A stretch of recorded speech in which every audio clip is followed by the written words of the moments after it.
Hi everyone, welcome back to our channel. In this video, I'm going to let you know the ways to transfer USDT from Binance to Kucoin. Now, first of all, you need to make sure to copy the wallet address from Kucoin.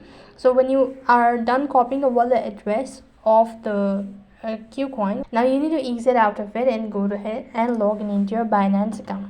When you're logged into your Binance account, make sure that your account is already verified. Here, you need to go ahead and press the wallet icon and then go to spot.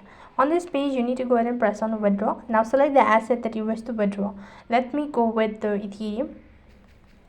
And next thing, what you have to do is you need to go ahead and select send by crypto network.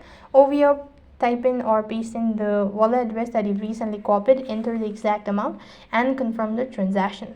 So with that, you'll have successfully transferred USDT from Binance to Kucoin. That is all for this video. I hope the video was helpful.